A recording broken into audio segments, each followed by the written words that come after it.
It is 6:57 a.m. Just pulled up to work, getting that extra overtime in, man. And as I'm driving to work, had a lot of things that I was contemplating, thinking about. And I've really come to the true understanding of this. The world does not give a damn about your feelings, your hardships, your transgressions, your barriers, nothing. You either move with the world or the world will pass you by.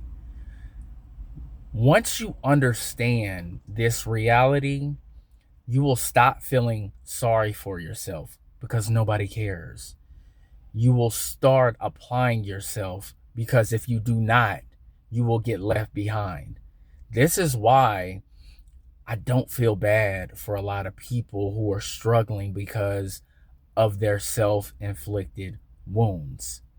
We all have choices and decisions that we must make on a regular basis. If you continue to make bad decisions, why should anybody feel bad for you? See, I look up to the successful people because I understand that there were trials and tribulations and hardships along the way to their success. And the reason why I respect them more than anything is because they did not quit, they did not give up, they did not make excuses for themselves.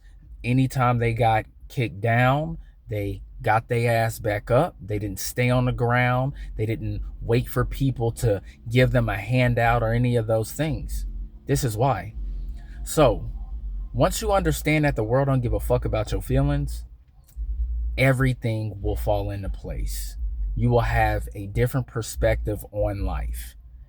Get your ass up, get to work, stop making excuses, take care of your business. And if you continue to be consistent, you continue to be focused, you continue to allow yourself to be the person that you're intended to be, you will get the results that you want, the outcomes that you want. People will respect you more than anything. But what people do not respect are the quitters, the people who are lazy, the people who make excuses for why things don't go their way. Don't do that. Tuesday content starts right now. Peace. Good day, good people. It's AT Malone, the first of my name because the second is already here. If you haven't already, please like, share, subscribe, hit that notification bell for more videos from your boy. Now, me and my son just got back from training at the gym. I've been up since 4:30 a.m. and as you seen in the vlog that I did before I went in and punched in and got that extra money, I've been getting ready for the work week super early. I got my workout in, I shaved as you see. I still got a lot of things I gotta take care of, but you always gotta remember, when money calls, you go run into it. Especially in my current situation, because as soon as me and my son finished training, I had to go to the repair shop and pay over $800 to get my oil pan and my oil changed in the BMW. So I gotta make that money, because the way that I look at things is this. Yes, nobody likes a unexpected expense, but of course, if you have a credit card and you have that emergency fund put to the side in case things like this happens, you don't have to trip over it so much. But what I like to do is start calculating how much time is needed in order to replace the money that I have taken out. This is how you continue to keep that emergency fund flowing when you do have those unexpected expenses.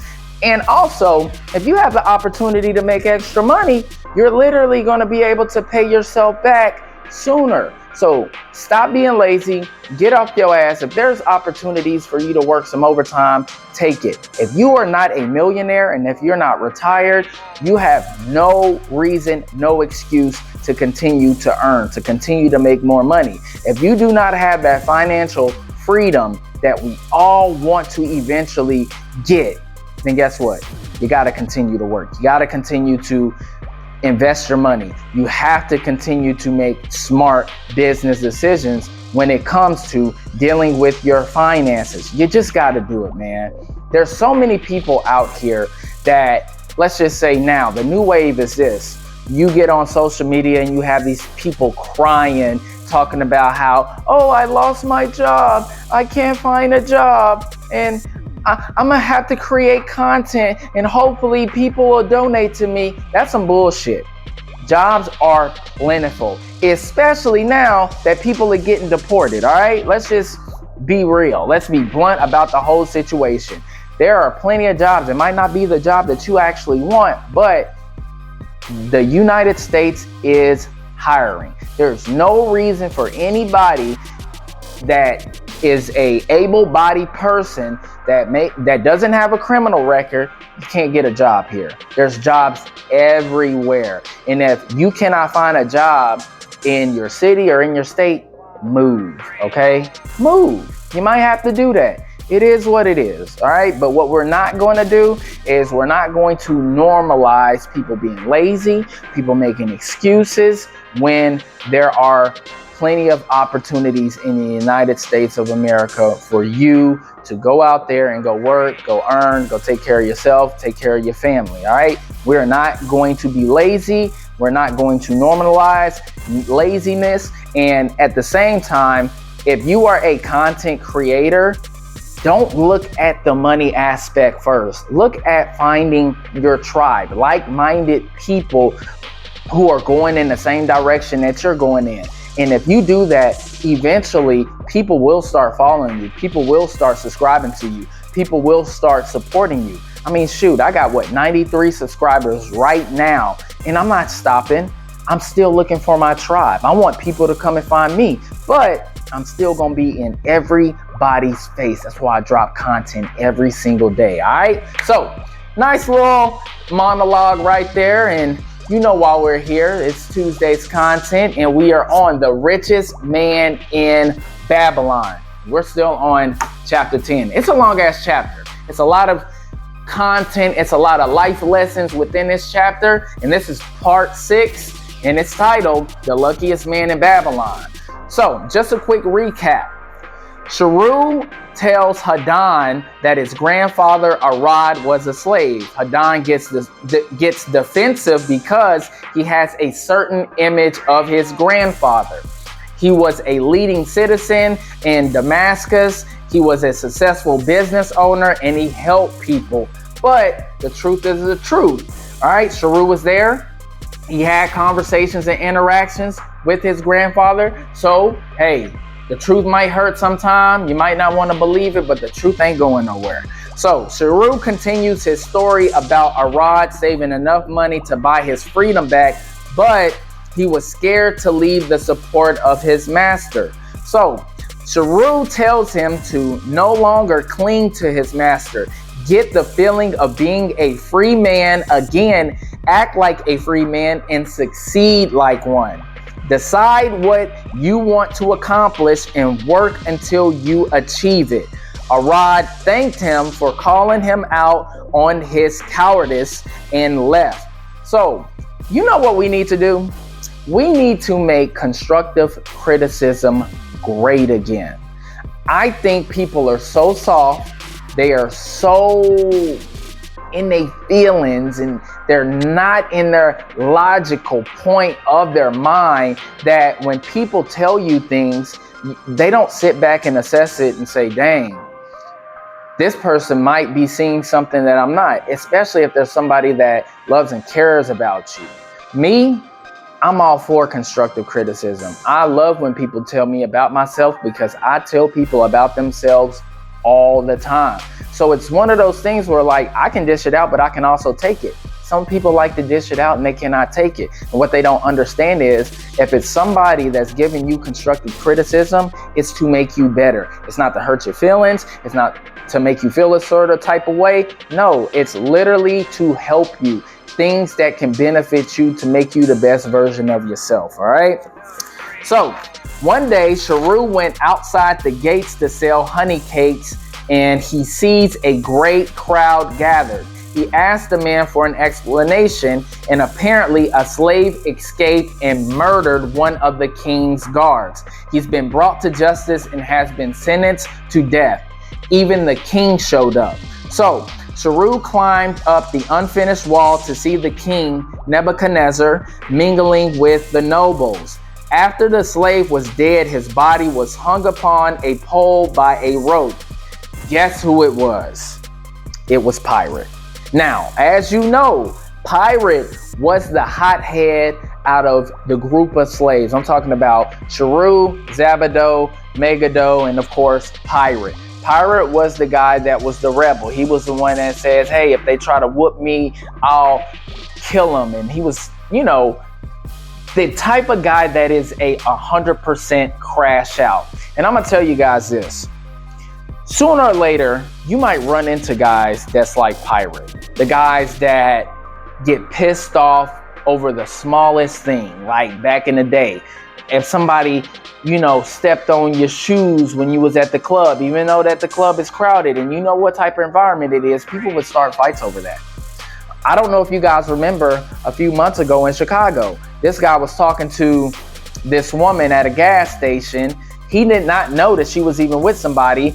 The boyfriend gets out of the car and says, hey, that's my woman. And the guy was like, all right, my bad. I didn't know that she was with you or whatever. And that was it. And then the boyfriend pulls out a gun and kills him, throws his whole life away. That's the type of guy Pirate is. And I'm telling you guys now, stay away from those type of people. I've been around those type of guys for a long period of time, and it got to the point to where I'm like, damn, why am I hanging out with this person? This person is going to have one bad day. He's going to crash out. I might be with him, and now he's going to put me in a situation. So emotional men, stay away from those type of guys, okay? The hot-headed crash out guys, stay away from them. They will always put you into an uncompromising situation that could jeopardize your life or your freedom, all right?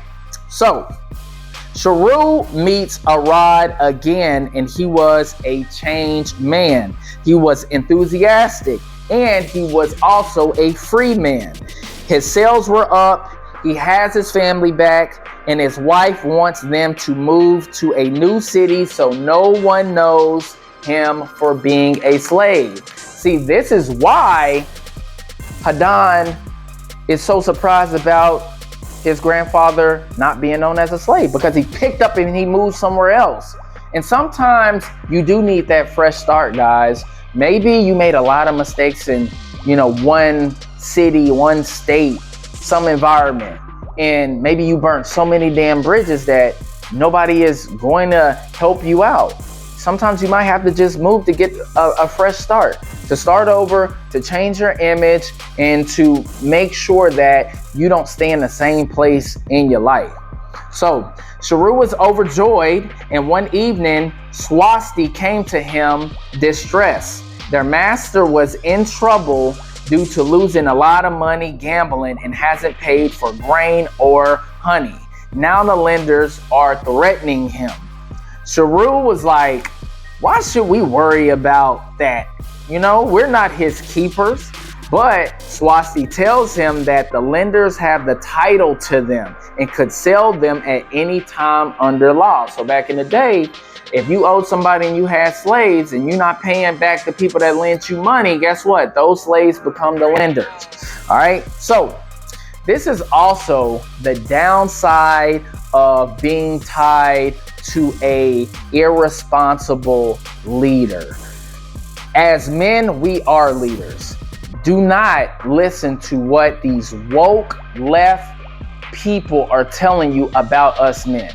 They want to dumb down us so much, but we know deep down inside we are the leaders of this world, okay? We have the leverage of force. Nobody can stop us. Most wars are started by men. It's us. You are a leader. You will be a leader, whether it's for a company or if it's your company, if it's your household. as a man, you are a leader, which means that you have a responsibility to watch every single action that you make, especially if you have people tied to you, if you have children, if you have, a woman, a wife, a fiance, a girlfriend. Those people are tied to you. So you cannot make bad financial decisions because they will directly affect them people. Right now, man, I pride myself on making sure that I am financially secure, because if I'm not financially secure, do you know what happens? That kid that's in his room laughing, playing, watching YouTube, building his Legos, he suffers, and he will never, ever suffer as long as I'm alive and I'm breathing and I'm taking care of business. I will work until I die to make sure that this kid never goes without anything. And every man needs to have that same type of mentality. And if you don't, you just a bitch, straight up. All right. So the next morning, while Sharru was baking, the lender returned with a man named Sasi. The man looked him over and said he will do. So the lender told Swasti to tell Nanane, their master, that they were taking him. Sasi led him across the city. Sharru told him the good works he had done for his master and hoped to do good works for him as well. Sasi replies that his master was told by the king to send him to build a section of the Grand Canal, and they needed more slaves to do it quickly. Sharru describes the environment, man. It sounds terrible. Water was so hot that they couldn't drink it. Men were going down deep excavation and lugging heavy baskets of dirt from dusk till dawn. No tents or no straw to even build a bed. At first, Sharru was working with goodwill, but as months dragged on, he felt his spirit breaking. He got a heat fever and could barely eat. He's miserable. He started thinking about doing the bare minimum like Zabado, because that was his personality, right? And killing or fighting like Pirate. But he thought about their outcomes and decided against it. Remember, Zabado ended up getting sent to the wall. He ended up having to carry the bricks. And then, of course, Pirate ended up getting killed because he ended up killing one of the king's guards. So then he thought about his last interaction with Megiddo, and his plan was actually the best. Working hard until work becomes your friend. And that's where I stopped it, guys. So the two things that I got from this portion of the chapter is, one, stay away from emotional men, from these crash out men, these guys that are super in their feelings and get mad at the drop of a dime, man. Like, if somebody does the smallest thing to them, they are ready to completely crash out, jeopardize their life, jeopardize their freedom. You got to stay away from those guys. They are super radioactive. There's nothing good that will come from being like those people, and they could potentially influence you to act in the same way. So stay away from them.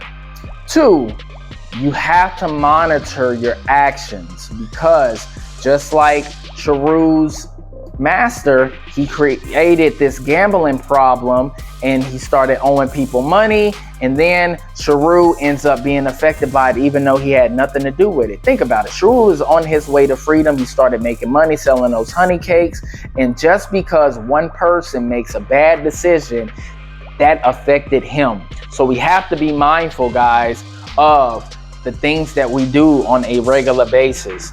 You got to make sure whatever decision that you make affects the people who are tied to you in a positive manner. All right. We can't sit here and take all of these risks anymore when you have a family.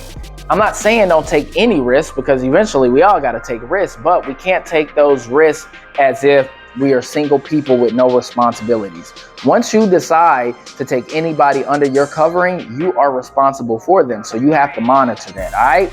Well, that is Tuesday content. I still gotta hop on this scooter, go pick up the whip. I gotta clip up, edit this video so it can drop tonight. It is actually 3:34 p.m. This is gonna drop at 7 p.m. Central Time, and I hope you guys enjoy it. Don't forget to like and subscribe, and I will catch y'all later. Peace. Feel like they tryna box me in, so I keep a small circle around me so